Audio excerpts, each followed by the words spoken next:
Bonjour à tous, j'espère que vous allez bien. Oui, vendredi après-midi, fantastique. Il fait beau en Belgique et sûrement vous vous posez la question, mais pourquoi est-ce que moi je suis encore avec mon pull col roulé?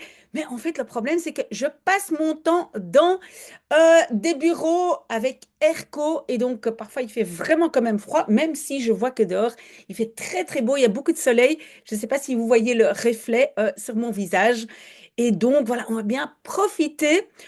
Ceux qui me suivent savent que demain, je serai partie et vous allez deviner où je vais, mais ça c'est pour plus tard, ça c'est pour demain.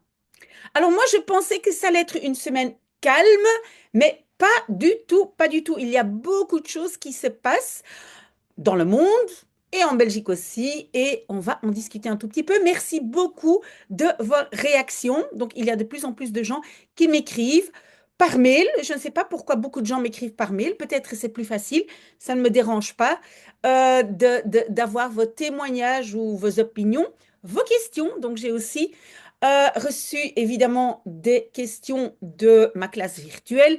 Et c'est surtout, je vais surtout aujourd'hui m'adresser aux jeunes. Les jeunes m'ont posé des questions et donc voilà, je vais surtout m'adresser aux jeunes et expliquer un tout petit peu comment moi je vois les choses. Je pensais donc avoir le temps d'innover un tout petit peu, de réfléchir. Je m'étais dit, bon, il est plus calme, il y a beaucoup de gens qui sont en congé, il y a un peu moins de trafic, etc. Mais donc, pas vraiment, mais donc je n'ai pas eu le temps de réfléchir un peu comment est-ce que je peux innover et peut-être rajouter des podcasts à ma chaîne. Mais pour l'instant, moi, je suis très, très contente. Je ne sais pas si vous avez vu, mais petit à petit, notre communauté est de plus en plus grande.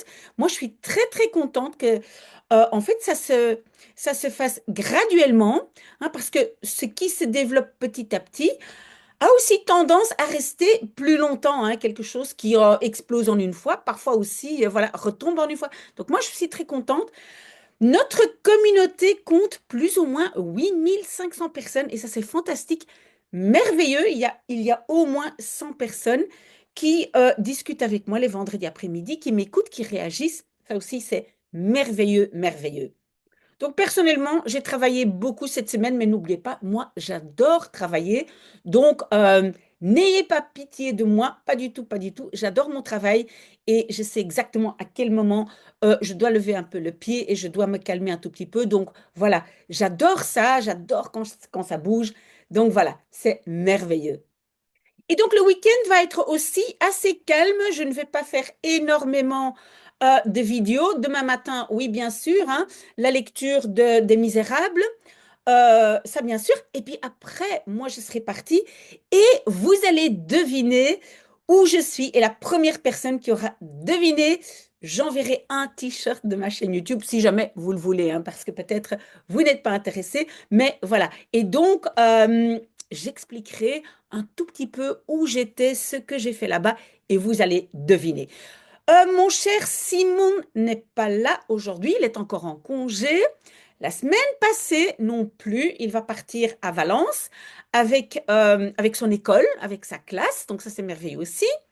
J'ai un peu moins de travail aussi pour le CESS, Jackie Kobe et plein d'autres, hein, qui me suivent pour le CESS, parce que la semaine prochaine, donc le 12 mars, c'est donc le CESS français jury central. Et je pense que oui, c'est l'écrit, donc on a dû lire un livre, on l'a lu ensemble, Jack et Kobe l'ont lu, on en a discuté, c'est donc Les lapins ne mangent pas de carottes. Et voilà, on a discuté beaucoup, j'ai posté beaucoup de choses si ça vous intéresse. Mais donc, le week-end sera un tout petit peu plus calme. Et en fait, c'est très bien parce que tout le monde, vous aussi, vous allez profiter du soleil si jamais il y a quand même une question urgente. Mais n'hésitez pas, donc je le ferai dimanche. Mais donc, on va profiter un tout petit peu ce week-end. Pas de compliments pour moi cette semaine-ci. J'ai décidé qu'il n'y aurait pas de compliments. Je vais faire un compliment à Nicolas. Et puis après, j'ai aussi deux petites, on va dire, mauvaises nouvelles, mais très très minimes. Hein. Mais avant d'entamer tout ça et la question de ma classe digitale, un peu de café et notre petite musique.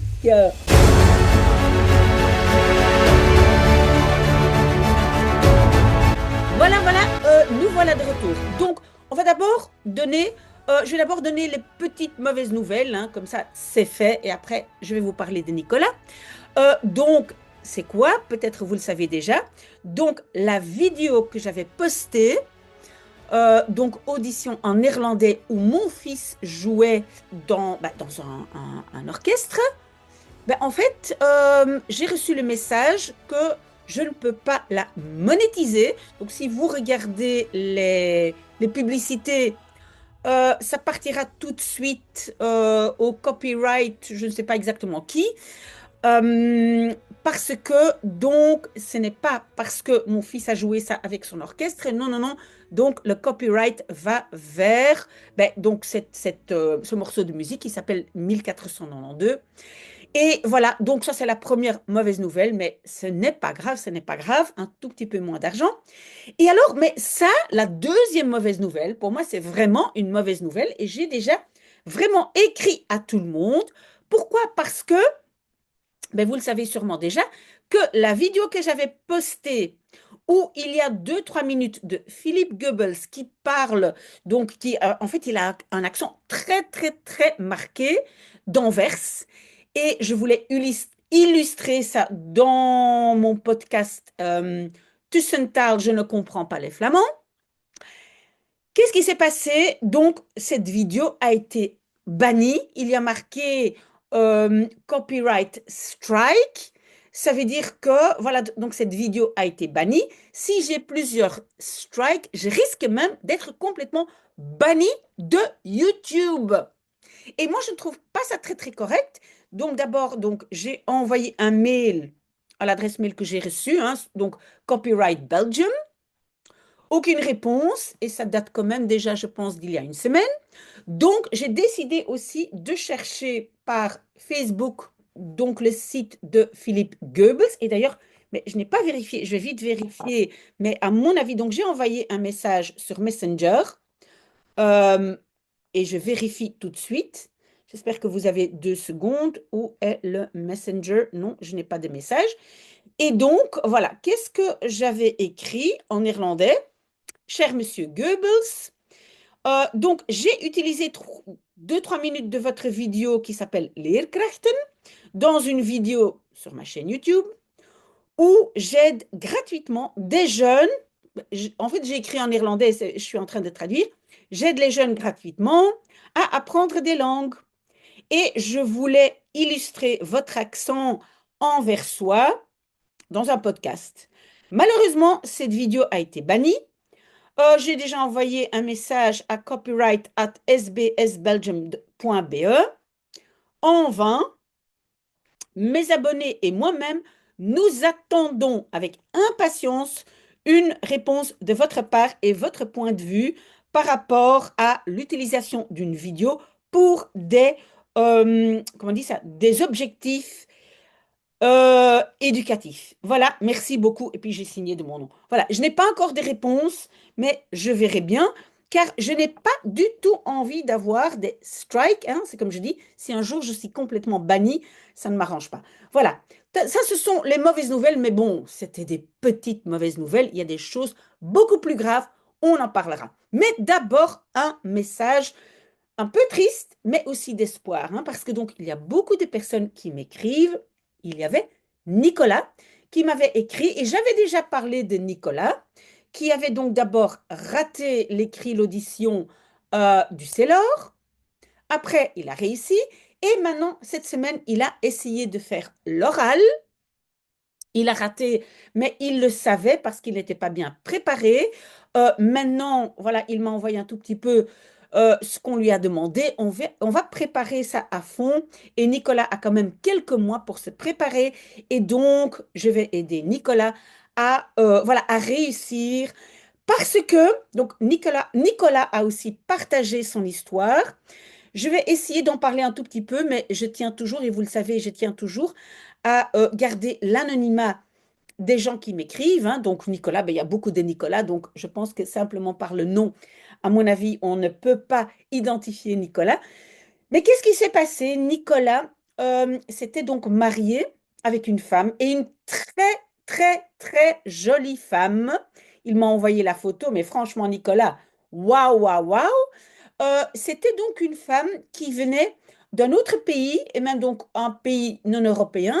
Pourquoi je le dis?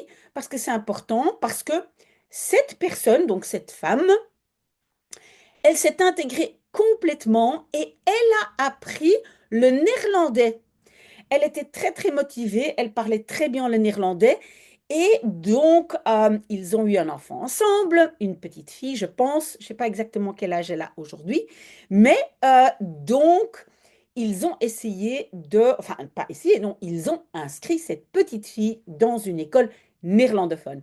Et la femme, donc l'épouse de Nicolas, l'a suivie comme elle parlait très bien le néerlandais et donc elle avait appris cette langue. Moi, je trouve ça incroyable parce que c'est vrai, si on vient d'un autre pays, ben, que ce soit européen ou d'un autre continent, oui, c'est toujours beaucoup plus facile d'apprendre le français parce que le français ben, est beaucoup plus répandu dans le monde entier. Donc, on peut aller au Canada, on peut aller en France, etc.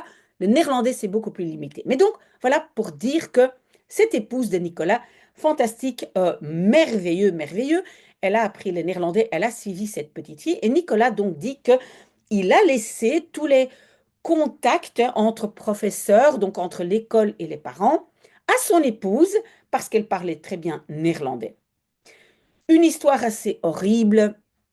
Je ne vais pas raconter tous les détails parce que c'est vraiment assez triste et je remercie Nicolas d'avoir partagé ça avec moi, mais cette jeune femme est décédée. Nicolas, ça doit, je m'imagine quel choc ça a été. Voilà. Mais Nicolas est quelqu'un de courageux. Ça, j'ai compris. Sans le connaître, je l'ai compris de tout ce qu'il m'écrit. Mais qu'est-ce qui s'est passé? C'est que donc, bah, Nicolas, maintenant, il doit se débrouiller pour avoir un contact avec, bah, avec l'école, parce que sa fille est dans une école néerlandophone. J'imagine que cette fille parle néerlandais, a des devoirs en néerlandais. Donc, Nicolas est décidé d'apprendre le néerlandais et de pouvoir comme ça guider sa fille, comprendre les professeurs, etc. Moi, je trouve ça magnifique, fantastique, Nicolas. Nicolas a aussi partagé avec moi que donc apparemment il a une nouvelle épouse. Ça aussi, ben voilà, on doit avancer dans la vie, n'est-ce pas? Et pour soi-même et pour son enfant. Et que donc cette épouse, si j'ai bien compris, mais voilà, il n'y a pas énormément de détails, mais je pense que ou bien cette personne ne parle pas néerlandais, n'est pas convaincue que voilà, c'est une langue à apprendre. Je n'ai pas très bien compris. En tout cas, Nicolas, félicitations, car Nicolas veut apprendre le néerlandais et c'est une très très bonne raison. Et ce qui est bien aussi, Nicolas, c'est que donc ça veut dire que votre fille maîtrise au moins le néerlandais et le français. Et si elle est dans une école néerlandophone, elle va aussi très très bien apprendre l'anglais parce que les néerlandophones ont une connexion beaucoup, on va dire, beaucoup plus, ce que je peux dire, plus proche avec le monde anglophone. Euh, Pourquoi? Parce que il y a beaucoup de programmes en anglais à la télévision. Souvent, les films ne sont pas doublés. Donc, on entend l'anglais et l'anglais est beaucoup plus, comme langue, est beaucoup plus présente dans la vie des néerlandophones. Donc, fantastique, très, très bien, Nicolas. Et donc, moi, je serai là et je suis sûre que mes abonnés seront là aussi pour vous ou pour te soutenir. Je suis désolée, mais je me permets de te tutoyer, Nicolas.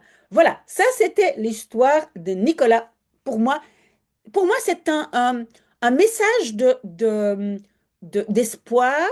Et pour moi, quelque part, ça me donne à moi aussi un compliment. Pourquoi? Parce que finalement, Nicolas m'a choisi pour l'accompagner. Et donc, voilà, finalement, donc, je me suis quand même donné un compliment aujourd'hui. Voilà, OK. Et donc, maintenant, la fameuse question de ma classe digitale. Donc, vous le savez, pardon, donc vous le savez, il y a beaucoup de choses qui bougent dans le monde, ça passe sur les médias sociaux. Et donc, oui, on ne peut plus l'ignorer. Les jeunes me posent la question, mais madame, qu'est-ce que vous pensez de Monsieur Trump? Qu'est-ce que vous pensez de Monsieur Musk? Il y a des gens qui adorent, il y a des gens qui détestent.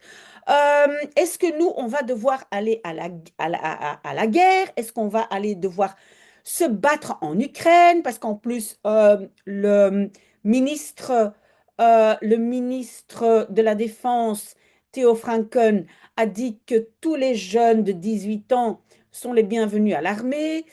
Il va les inviter, je pense, personnellement. En plus, j'ai appris aussi que ceux qui commencent les études de médecine maintenant vont aussi apprendre à soigner les blessures de guerre. Donc voilà, ça vient de plus en plus près de nous et tout ça parce que donc Monsieur Trump a décidé certaines choses, etc. Maintenant, ce podcast n'est pas du tout politique. Donc, si vous me demandez est-ce que j'aime Monsieur Trump ou je n'aime pas Monsieur Trump ou Monsieur Musk ou pas, euh, d'ailleurs, pour moi, ce n'est pas une question d'aimer quelqu'un. Et donc, en fait, ce que je vais faire aujourd'hui, je vais essayer de vous donner, donc aux jeunes surtout, hein, parce que les adultes, ben, les adultes, ils ont leur propre façon d'interpréter, de réfléchir et n'ont pas besoin de moi. Donc, c'est surtout pour les jeunes. Et en fait, la première chose que j'ai envie de dire, la première règle que j'ai envie de développer, c'est que ben, ce n'est pas uniquement aimer ou ne pas aimer une personne, donc un politicien. Moi, je trouve qu'aujourd'hui, on est beaucoup trop dans cette idée, oh, j'adore cette personne, oh, je n'adore pas du tout. Euh, Prenons Monsieur Trump, il fait beaucoup de bruit, hein. Il fait beaucoup de bruit, il dit beaucoup de choses, mais pour moi, ce qui est sûr, c'est que ben, je n'inviterai pas chez moi à la maison, mais ce qui, moi, m'intéresse beaucoup plus, c'est de voir mais qu'est-ce qu'il fait, hein. Est-ce qu'il dit des choses sensées, pas sensées, et encore plus que qu'est-ce qu'il dit, mais qu'est-ce qu'il fait. Donc, pour moi, en fait, une des premières règles que j'ai envie de développer, mais j'en parlerai, je pense, encore un peu plus tard dans ce podcast, c'est regarder quand même ce que les politiciens font. Un exemple, peut-être je l'ai déjà donné avant, mais la personne aux États-Unis ou le président des États-Unis qui a déporté le plus de personnes, donc qui a, on va dire, éjecté des États-Unis le plus de personnes, mais c'est le président Obama. Alors que le président Obama, on le voit comme une personne gentille, empathique, etc. Donc, pour moi, voilà, il faut quand même aussi regarder ce que certaines personnes, enfin, surtout les politiciens, ils font, pas seulement ce qu'ils disent, parce que la politique, c'est surtout essayer de convaincre des choses, essayer de convaincre ses électeurs, hein, donc les rendre, les faire de sorte à ce qu'ils soient contents. Donc, ne vous fiez pas uniquement à ce que les politiciens disent. Ça, c'est pour moi la première chose que je vais dire aux jeunes. Mais avant ça, peut-être encore beaucoup plus important pour moi, hein, c'est que n'écoutez pas N'écoutez pas tout le temps les autres, même moi. Ne m'écoutez pas seulement. C'est-à-dire écoutez beaucoup de personnes, vérifiez alors les chiffres. Hein, vous le savez, moi, je suis la championne des statistiques. Moi, je regarde toujours les chiffres. Hein. Parfois, on peut avoir des impressions et finalement, quand on regarde les chiffres, mais c'est pas du tout ça, pas du tout.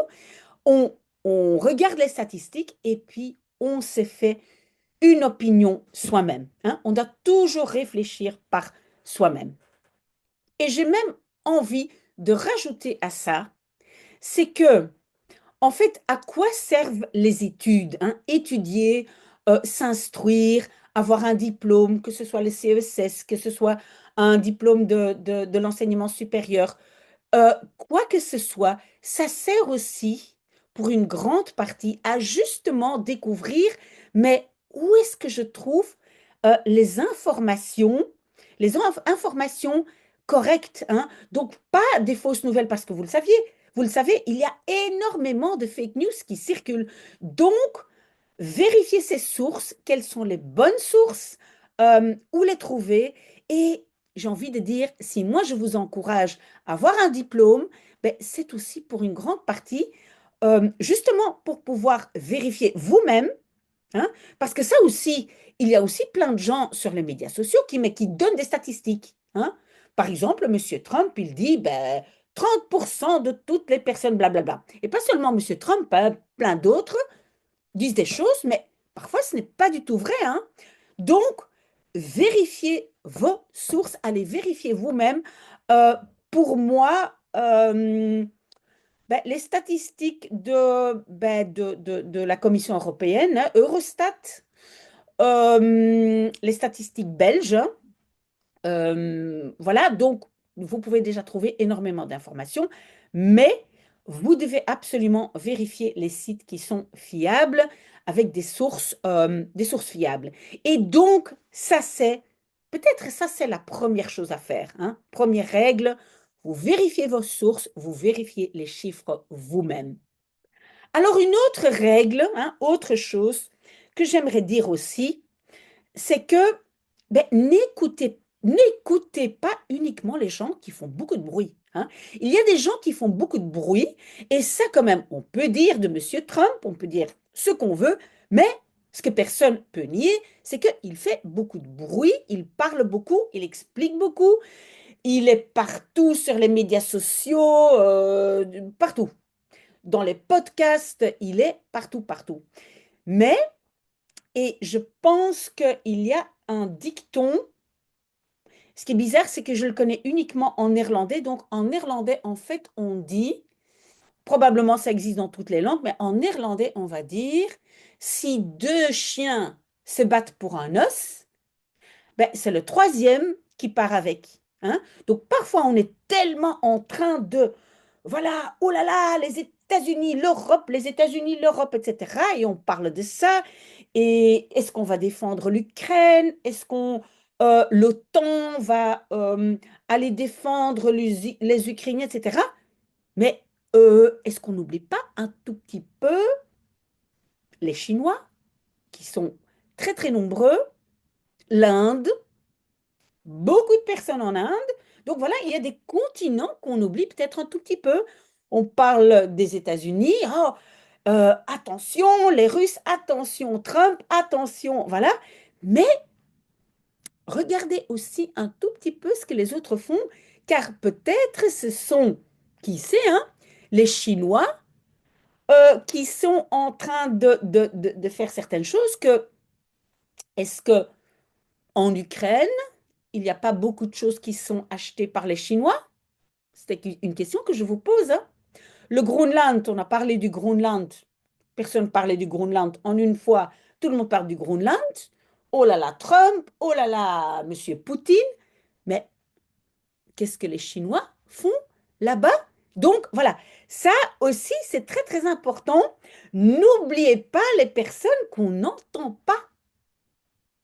Alors donc, avant d'avancer, hein, avant de vous donner encore plus de, je veux dire peut-être des astuces, des règles pour ben, trouver vos informations, hein, ou comment raisonner, comment gérer toutes ces informations qui viennent vers nous.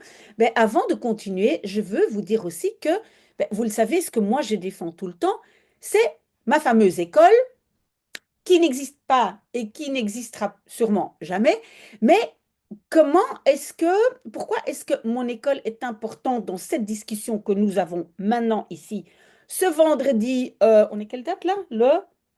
On est en mars et j'ai oublié la date, le 7 mars, c'est ça? C'est que euh, si moi j'avais une école, j'utiliserais justement ces conflits actuels, donc les Américains, les Russes, les Chinois, l'Inde, l'Europe, etc., j'utiliserai ces conflits et cette réorganisation qu'on appelle géopolitique pour étudier l'histoire. Parce que ça aussi, moi, j'ai remarqué en discutant avec ma classe virtuelle, c'est que les jeunes d'aujourd'hui, pas seulement peut-être les jeunes d'aujourd'hui, mais voilà, je parle avec les jeunes d'aujourd'hui, ne connaissent pas très bien l'histoire et peut-être, je ne sais pas, mais peut-être à l'école, on apprend l'histoire de façon un peu trop théorique, académique et que on ne creuse pas les conflits d'aujourd'hui pour justement savoir, mais qu'est-ce qui s'est passé avant? Quand je parle, par exemple, le conflit en Israël, hein. Donc, c'est très, très important ce qui s'est passé avant. Qui habitait là avant? Qui a pris les terres? Voilà. Qui finalement aurait plus droit aux terres ou pas? Donc, voilà. Très, très important. Même chose avec, par exemple, la Crimée, hein. On parle beaucoup de la Crimée. La Crimée, est-ce que la Crimée appartient aux Ukrainiens ou aux Russes? À qui la Crimée appartenait avant? Qui aurait plus droit à la Crimée? Est-ce qu'on doit la défendre? Voilà, est-ce qu'on doit, par exemple, organiser un référendum là-bas pour demander, ben, les gens qui habitent là-bas, qu'est-ce que les gens là-bas en pensent? Est-ce que, voilà, ça serait utile. Donc, étudier un peu ce qui s'est passé avant. Même chose pour le Groenland. Pourquoi c'est si important? C'est que le Groenland n'était pas si important, mais avec la fonte des glaciers maintenant, ben, très probablement, dans un futur pas très lointain, on va pouvoir passer par là, hein, avec des bateaux, là où on ne passait pas avant.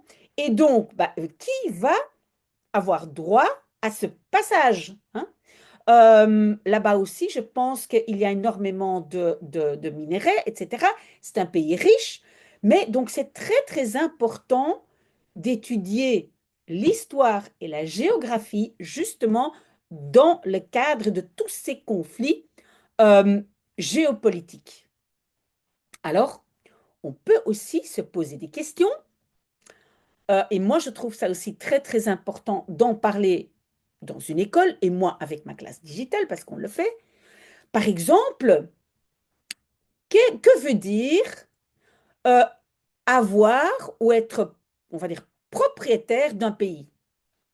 Est-ce que, par exemple, le fait que Jules César, dans un, on va dire, il y a très très longtemps, même avant Jésus-Christ, hein, parce que Jules César, il vivait avant Jésus-Christ, si lui, il était je ne sais pas plus comment on appelait ça, on va dire le président de la Gaule, et nous, les Belges, on faisait partie de la Gaule, hein. Et d'ailleurs, ceux qui ont lu Jules César savent que Jules César a dit que les Belges étaient très, très courageux. Ça, c'est autre chose. Bref, un jour, je vais retrouver ce morceau des écritures de Jules César pour vous montrer qu'il a dit que les Belges étaient très courageux. Mais bon, il faut voir ça dans le contexte. Bref, donc, est-ce que, comme Jules César était, ben, il venait de Rome, est-ce qu'alors Rome, qui est la capitale de l'Italie, est-ce que c'est les Italiens qui ont plus droit à avoir la Belgique ou pas? Hein, vous voyez, parce que je pense que les Russes trouvent qu'ils ont droit à la Crimée parce qu'ils étaient propriétaires avant. Bon, il y a d'autres éléments. Je simplifie et on ne peut pas simplifier, hein. Mais donc la question à qui appartient un pays est une question aussi très très intéressante. Parce que peut-être ça appartenait à un pays et on l'a pris de force. Donc, les États-Unis qui appartenaient aux Indiens et donc les États-Unis donc ont été pris par les Anglais, etc., etc. Donc voilà, pour moi, ça aussi c'est une question intéressante et je trouve que on doit en débattre et surtout avec les jeunes, parce que les jeunes sont l'avenir, hein. Moi, dans je ne sais pas combien d'années, je ne serai plus là, mais nos jeunes, ils seront là. Et donc, il faut absolument ouvrir les débats.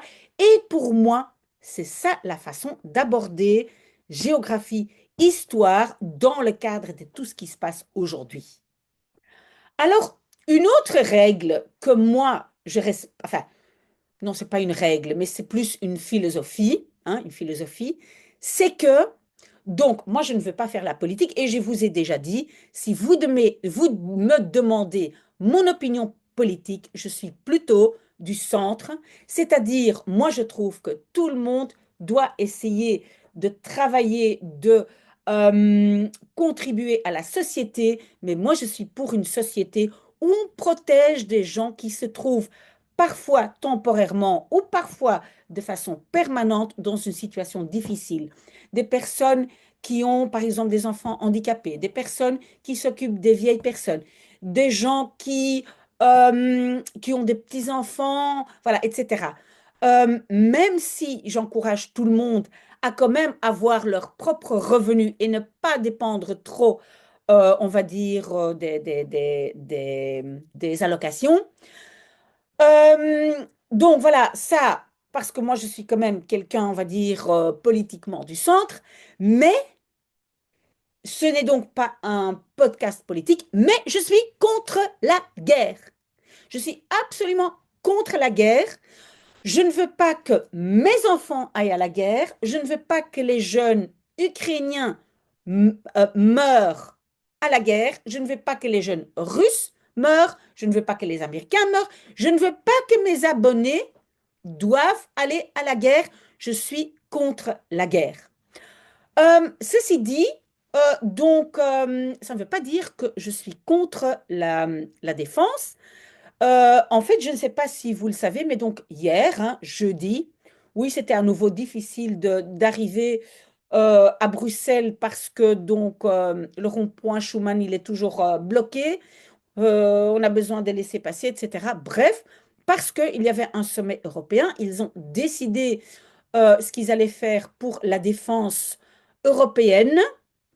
Ils ont trouvé un accord. Je pense que la Belgique doit trouver 4 milliards, bonne chance, pour la défense. Et en fait, donc ça ne veut pas dire que je ne suis pas pour la défense. Moi, je trouve que parfois, euh, si on montre aux autres qu'on est capable de se défendre, parfois on évite la guerre. Donc moi, je veux éviter la guerre. Je trouve que on doit utiliser la diplomatie, hein, on doit négocier. D'ailleurs, c'est aussi ce que M. Trump il veut, hein, mais attention parce qu'il veut beaucoup de choses. Il veut, voilà, il semble un peu gourmand, mais moi, je suis pour la négociation et donc je suis contre la guerre. Mais je vais vous donner un exemple euh, qui illustre un peu cette situation de quand même investir dans la défense sans pour autant vouloir la guerre. Et je m'adresse ici surtout aux jeunes filles, et je sais que peut-être il y a des gens qui vont être fâchés, qui vont dire non, non, non, c'est pas juste les jeunes filles, c'est aussi les garçons. Oui, peut-être aujourd'hui, mais dans le passé, c'était quand même souvent les jeunes filles qui se disaient parfois, bon, je vais trouver un homme qui gagne bien sa vie et moi, je reste à la maison avec mes enfants, etc. Moi, je suis d'avis que même si je trouve ça très très bien de s'occuper de ses enfants, de sa maison, etc., mais on se protège quand même si on a un, un revenu, même limité, mais on a un revenu au cas où quelque chose se passe et donc on est capable de louer un tout petit studio et quand même se débrouiller seul. Pourquoi? Parce que si on est capable et on montre à l'autre, même si c'est son partenaire en qui on a confiance, mais si on montre à l'autre qu'on est capable d'être autonome, je pense qu'on va aussi vous respecter plus. Moi, j'en suis convaincue. Et donc, c'est vraiment important de montrer à l'autre, je suis autonome et donc respecte-moi. Et pour moi, c'est exactement la même chose ce qui se passe maintenant pour l'Europe, parce que l'Europe, qu'est-ce que l'Europe a fait? Pendant longtemps, ah oui, mais les Américains, ils vont nous protéger, voilà, ils investissent dans l'OTAN, etc.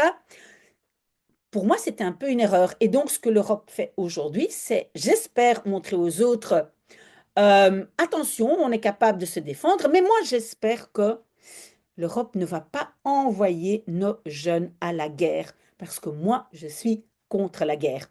Il y a aussi des jeunes qui m'ont demandé, donc encore via ma classe digitale, est-ce qu'on devrait bloquer les produits américains?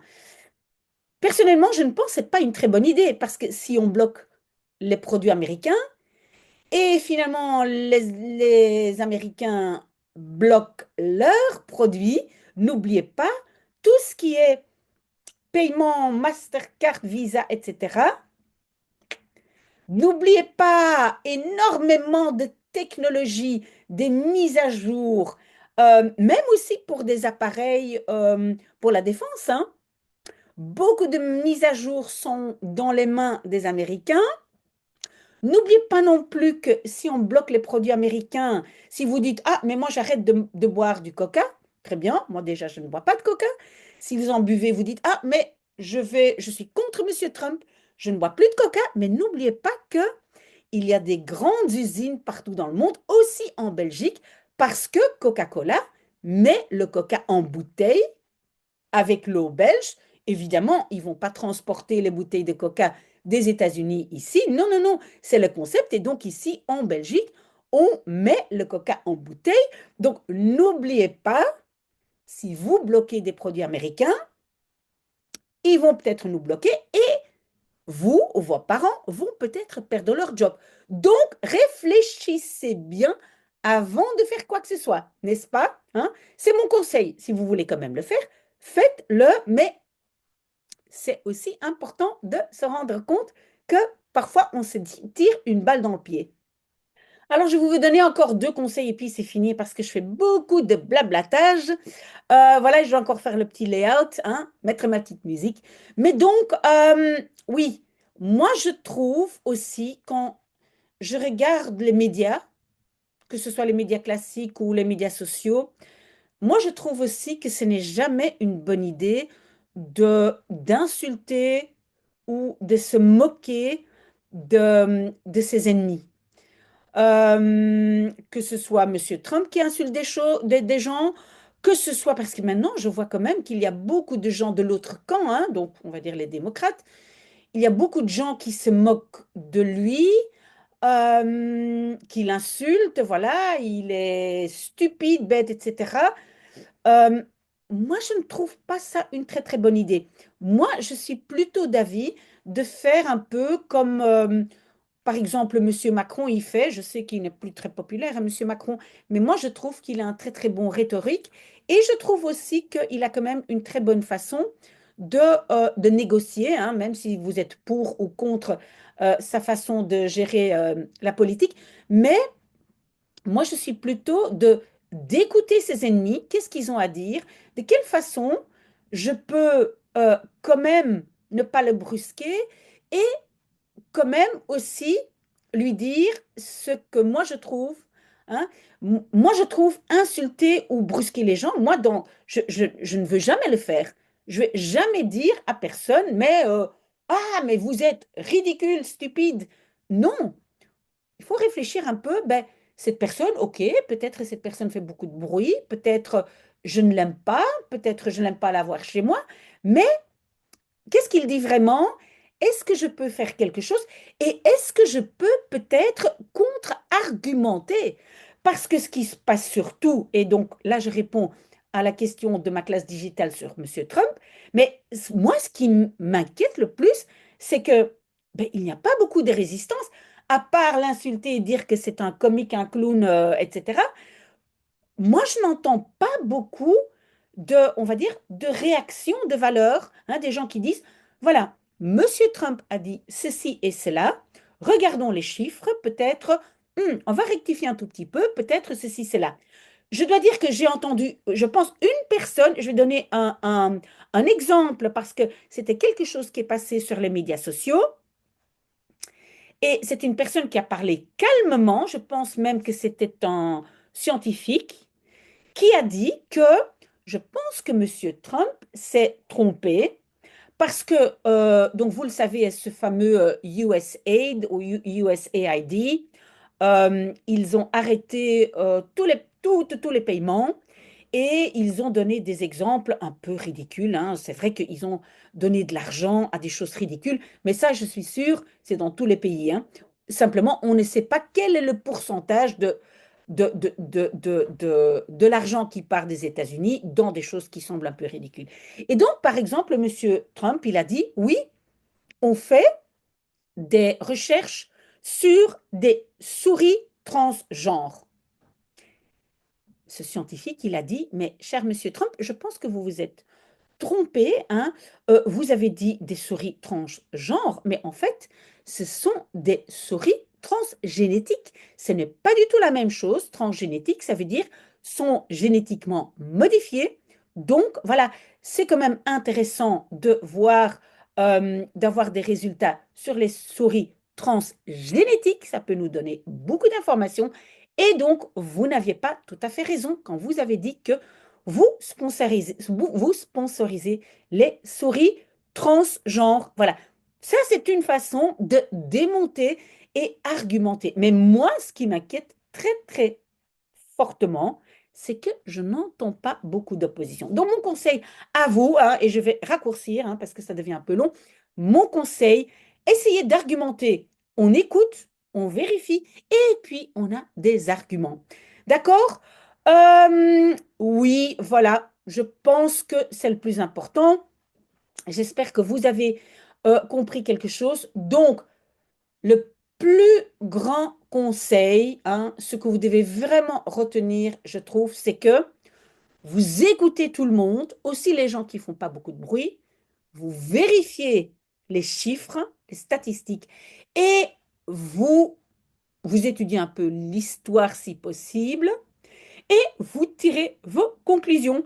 C'est pour ça, écoutez beaucoup de podcasts, lisez beaucoup si vous n'aimez pas lire, mais écoutez beaucoup, surtout des scientifiques.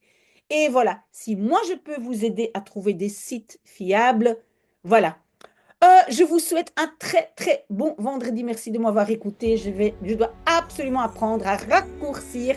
Voilà. Mais je finis maintenant mon café et je vais faire le petit layout. Et je vous souhaite un bon week-end au soleil. Et peut-être je vous retrouve demain matin ou peut-être dimanche.